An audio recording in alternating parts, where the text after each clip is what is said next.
Yes? Hiya. Hiya. Hello? Is this the Owens residence? Yes, I'm Mr. Belvedere. Can I help you? We're the happy guys of Pittsburgh. I didn't know there were any. Who are you and what do you want? Well, I'm Bert Hammond, and this is my associate, Carl Putnam. Our little group does fundraising and charity work around the greater Pittsburgh area. Helping others happily. That's our motto. Anyway, we're here to see George Owens, you know, the sports writer. We have something of a little surprise for him. Right, Carl? Indeed we do, Bert. Well, I'm afraid Mr. Owens is presently with his family at the Steelers game. He won't be home for some time. Oh, we see. However, if you'd like to leave a message or a telephone number where you can be reached, I'll have him call you. Is that a crackling fire I see? No, it's a mirage.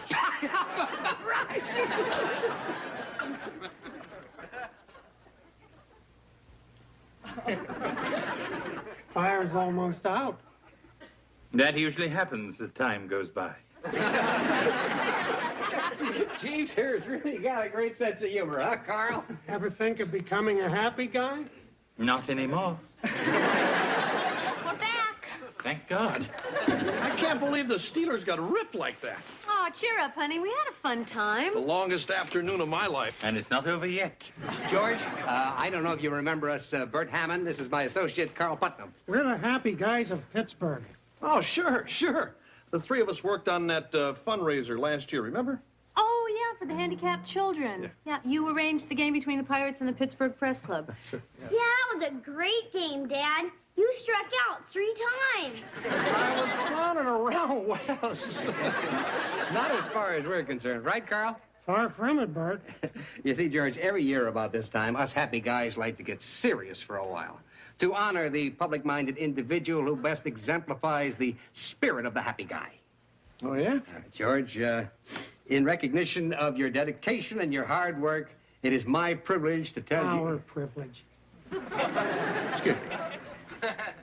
Our privilege. On behalf of our beloved president and founder, Vladimir P. Bud Nebling, to name you Happy Guys of Pittsburgh's Man of the Year for 1985. That's great. Congratulations. I mean, I don't know what to say. Well, don't say anything. Just save it for your speech. Speech? What speech? Your acceptance speech, silly. At the banquet. Oh. Well, we better be going. We don't want to wear out our happy guy welcome. Oh, I'm afraid it's too late for that. You've got to promise to bring this guy with you. Yeah, sure. Well, we'll see you next Friday. Not if we see you first.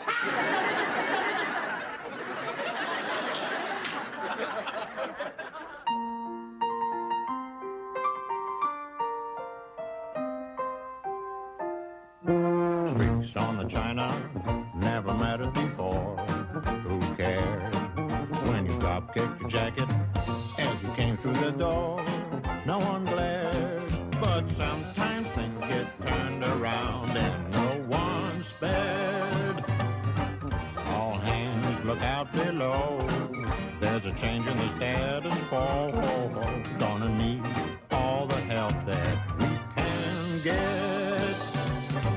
According to our new arrival, life is more than mere survival. We just might live the good life yet.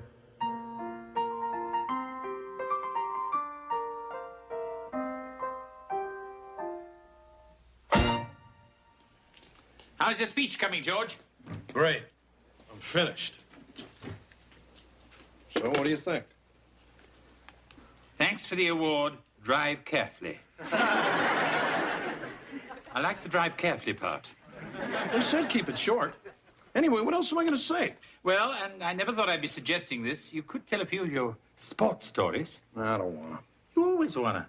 to. Look, maybe I just got a little trouble talking in front of people. Really? I mean, I get up there and look down at all those faces staring back at me with all their beady little eyes, and I just freeze up. Actually, George, the fear of public speaking is a very common phobia. It is? And just between you and me, I know a little something about that fear. You do? Yes. I once gave a speech on it. Hey, Mom, when you get married, you have to get a blood test, right? Mm-hmm. How much do you think that costs? I don't know, $25? That much? Well, there goes the honeymoon. Honey, is there something you want to tell me? Oh, no, it's just, well, I got married yesterday. You what? It's okay, Mom, I had to. George! It's just a school assignment. Huh? It's for my family awareness class. Everybody got paired off, and then we have to pretend like we're husband and wife with jobs and a budget and all that stuff. Oh, fine. Just don't let all that pretending get out of hand. Don't worry about it. I'll get it. May I help you? Hi, I'm Wendy. I'm Kevin's wife. Oh. Does he know? Hi, Wendy. Hi, Kevin. I brought the classifieds in case you want to start looking for an apartment. Great. Did this happen when you were drinking? You get out of here. Heather! Don't pay any attention to him. He's just my stupid little brother. It's okay. In-laws, right? Right. Well, come on. We might as well get started. Hey, look, I'm sorry you got stuck with me for a wife. Huh? Well, you were probably hoping for somebody like Roxanne Fitch, all skinny and gorgeous. I've heard some guys go for that. Hey, it's okay. I don't mind. Sure. Besides, like my dad says, there's two kinds of girls in the world. The kind you fool around with and the kind you marry. I don't think I'm either of those. Hey, here's a good one. 2-bedroom, 2-bath, balcony overlooking river. Kevin, that apartment's $850 a month. We can't afford that. We can't afford anything with these crummy jobs they assign us. I mean, I'm only making $300 a week as a welder. Yeah, and I'm not doing so great as an exotic dancer. Maybe we should switch. I don't think that's allowed. Too bad. I think I'd look better with the blowtorch. Hey, what's with you? How come you're always knocking yourself? I just figure, why not get there early and beat the crowd? Look, you're a nice person. You've got a real good sense of humor. And I don't think you should waste it putting yourself down all the time. You keep talking like that, you might get lucky tonight. Gotta work tonight. Wes, wait, you little monster! I'm gonna strangle you, I swear! Hey, what's going on with you two? Nothing. I just picked up a pile of leaves and asked if Heather wanted to jump in them. He raked them over a mud hole on purpose. I didn't do it on purpose. It was just a happy coincidence. That's not very funny, Wes. Your sister might have gotten hurt. I'm sorry. I gotta go change. Hey, is that your speech for the happy guys, Dad? Yeah, pal. Oh, boy, can I read it? It's still not quite finished. That's okay. I'd rather hear it at the big dinner anyway. Oh, right. Gee, I hope we get a table up close, because that place you're giving the speech in is humongous. It is? Yeah, I think last year they had the rodeo there. See ya. Hey, Dad, this is Wendy. We're going to have to price some bedroom furniture. Ah, great. Get something sturdy. Hey, Dad, I'm gonna be upstairs, and you don't have to tell anyone, okay? Where is he? Where's who? I am covered with mud and leaves. Who do you think? Haven't seen him. Hey, Miss Belvedere. Wesley, huh? Hi, Mr. Belvedere. Hello, and how's married life treating you two? Great, we finally found an apartment. Congratulations. Oh, Mr. Belvedere, it's beautiful. It's got a fireplace and a little breakfast nook where the sun comes in. I mean, we could be happy there forever. I'm sure. And now, if you'll excuse me, I must go and track down your brother-in-law.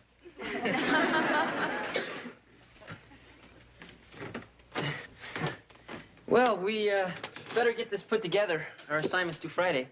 What assignment? Just kidding.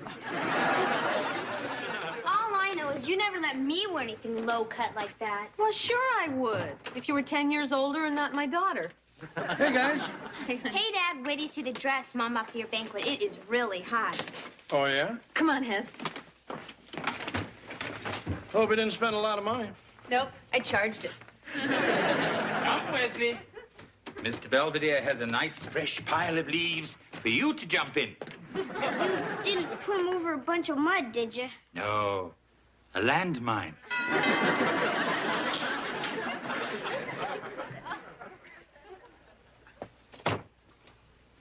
Well, if it isn't the happy guys. At the moment, we're not very happy. Is George here? Yeah, guys, how's it going? Well, since we got your note, not very well. George, how could you do this to us? We sold every ticket. Dad, what are they talking about? I kind of changed my mind about the awards, Wes. Your dad says he doesn't want to be our man of the year anymore. How come? Look, I don't really deserve this thing anyway. And even if I did, I don't have time for it. So thanks anyway. But you better get yourself another guy. George, the banquet is this Friday. Where are we going to find the man of the year at this time of night? Look, I gotta go in the kitchen and bake a cake or something. Excuse me. But Dad! Sorry, Wes. So, you busy Friday?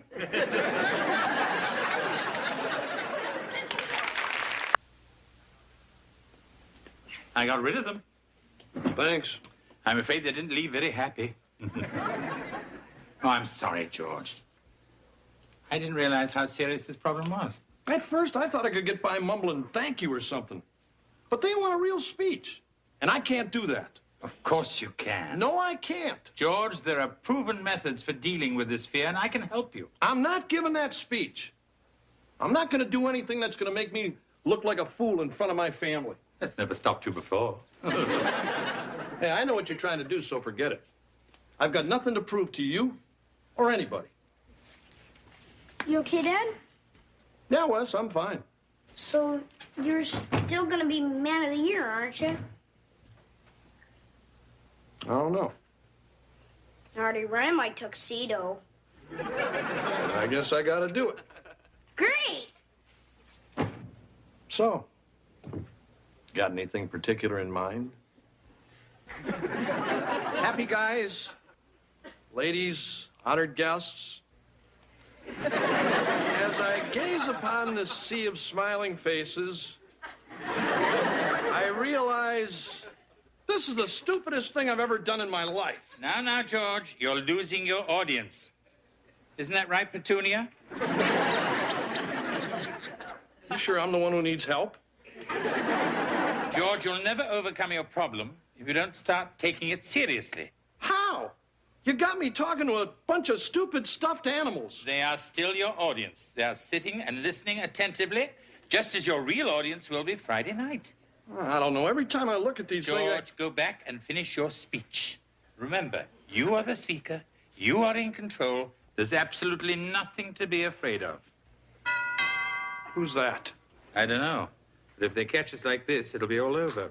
I'll get the door. Fine. Hi, Mr. Belvedere. Wendy, it's only you. Yeah, I get a lot of that. Could you tell Kevin I'm here, please? I'm afraid he's not at home. He isn't, but we're supposed to decide tonight if we're going to have a baby. Oh, perhaps he went out to get cigars. These guys are cute. Whose are they? Oh, they belong to Mr. Owens. He talks to them. I'm home. Well, hello, stranger. Oh, hi. Where have you been? What? You told me you were going to be home by 3. I'm sorry, I just got a little hung up with the library. And you couldn't pick up a phone? Look, Wendy, I don't know... I'm sorry, we shouldn't fight. Right. Especially with a baby on the way. Hey, guys, what do you think? Oh, that's really nice. Are you going to a wedding? No, I'm going to my dad's banquet. It's tomorrow night. He's getting an award. Didn't Kevin tell you? No. Oh. Well, I'll see ya. Thanks, Heather. It's just a stupid dinner for my dad. It's no big deal. Well, we may have to forget about the baby, but I think there's enough money in our budget for me to buy a new dress. Look, Wendy, I'm taking Roxanne. Oh, then I'm just kidding. Wendy, it's not... I'm sorry. I mean, why should I expect you to take me? I mean, who am I? I'm just the person who keeps your house and pays your bills and tries to make ends meet on a shoestring budget. Wendy, we're not married. It was homework. That's all. Look, I gotta go. You'll probably be hearing from my attorney. Or somebody. Honeymoon over? I don't know what it is with her. I mean, she thinks I'm some kind of jerk or something just because I won't take her to Dad's banquet. Kevin, there's no reason you have to take someone you don't like. Well, hey, I never said I didn't like her. Oh? I mean, she's nice and funny. We've had some good times together. It's just she's not the kind of girl you'd take on a date. Yeah. Mm-hmm. Look, George, it's not so bad. It's almost cozy. It's almost empty. And what's going to happen when this place fills up and I freeze up? Perhaps you'll throw up. Look, George, you're going to be fine. You've already given your speech a dozen times. Yeah, to a bunch of stupid stuffed animals. You've given it to me. You're not a big crowd. I mean, you're barely a small gathering. That's it, George. Keep your sense of humor. I'm sorry. Look, George, just relax. Now get the feel of the room, huh? You're going to be fine. You think so? See you in a bit. Hey, where are you going? To pick up my date.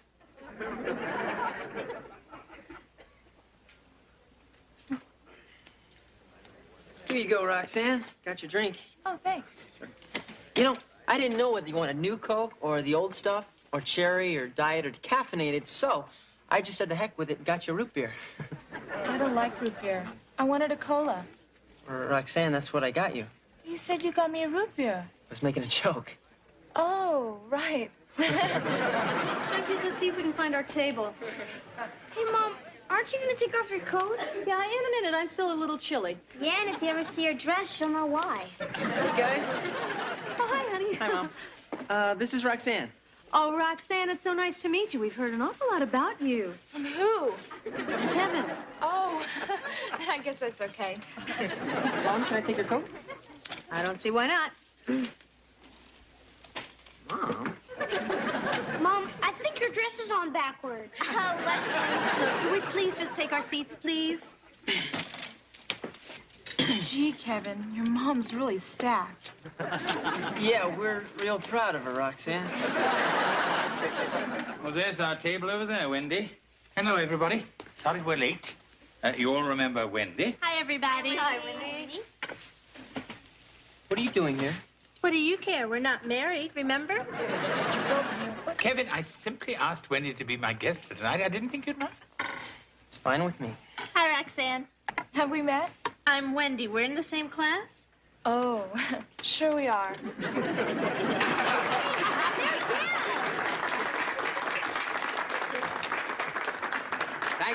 Thank you, happy guys and gals. And welcome to the annual Happy Guys of Pittsburgh Man of the Year Award Banquet. You know, I think it was a very wise happy guy who once said, if you can keep your head when everyone around you is losing theirs, you'll be the tallest guy in the room. But now, seriously, I want to tell you something about George Owens, our Man of the Year. Now, George is such a wonderful guy, we were going to erect a statue of him in the park. But then we thought, why scare the pigeons? Excuse me. I'm sorry, but I have to interrupt you, Bert. Why, am I slip showing? Please, ladies and gentlemen, I have an important announcement. I've just been informed that our president and founder, Vladimir P. Bud Nebling, has been suddenly stricken. He's been rushed to St. Stephen's Hospital, where his condition is listed as grave. The doctors say the next hour is critical. Oh, my God. Put it right here. I've arranged for a direct line to the hospital, and the doctors have promised to call as soon as they have news of Bud's condition. One way or the other. Take it, Bert. Oh. Well, thank you, Carl. I know that my prayers and the prayers of all us happy guys are with Bud as he valiantly clings to life. Oh, here's our Man of the Year, George Owens. Thank you, Bert. Carl, for that lovely introduction. Happy guys, ladies, honored guests. I haven't seen so many smiling faces since the Pirates said they might leave Pittsburgh. That's okay. I guess you had to be there. Gee, Dad's not doing so good. Shh. Pretend you don't know him. You know, you look real nice tonight. You don't have to say that. No, I mean it. What are you talking to her for? Do you mind? I'm getting a compliment. Yes, I mind. He's my date. Well, I'm having his baby. Isn't it fun when we double? That hit the spot. There's nothing like plain old Pittsburgh I'm tap leaving. I'm water. tired of being ignored. Come on, Roxanne. No, look, I'll go. No, Wendy. I'm sorry. I shouldn't have come in the first place. Sure you should have. Except you should have come with me. You mean it? Hey, what about me? I'm available. Can't we all just be quiet? Your father's trying to give a speech. Hey, that's my mom you're whistling at. As long as my family's up, I might as well introduce them all. The one dressed like a stripper is my wife, Marcia. Seated down here is my daughter, Heather. And then my son, Wesley. See you in court, Wes. And then my eldest boy, Kevin, who brought his lovely wife and some broad I've never seen before. Oh, the distinguished-looking gentleman with the smug little smile on his face is my housekeeper and friend, Mr. Belvedere. I guess you've probably figured out by now I'm not the world's greatest speaker. I don't have much of a finish for this.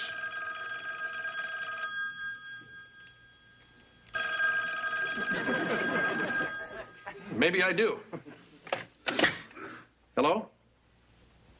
Mm-hmm. Okay. I'll tell him. But it's gonna be okay. Thank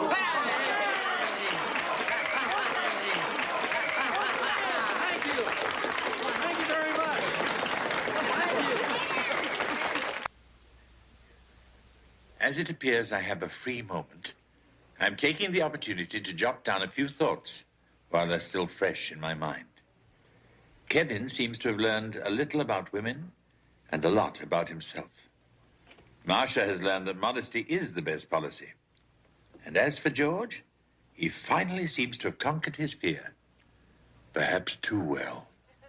Then I remember the time, I guess it was back in '62. You remember the Pirates had won the pennant in '60 when Mazeroski hit the 3-runner against the Yankees? In '62...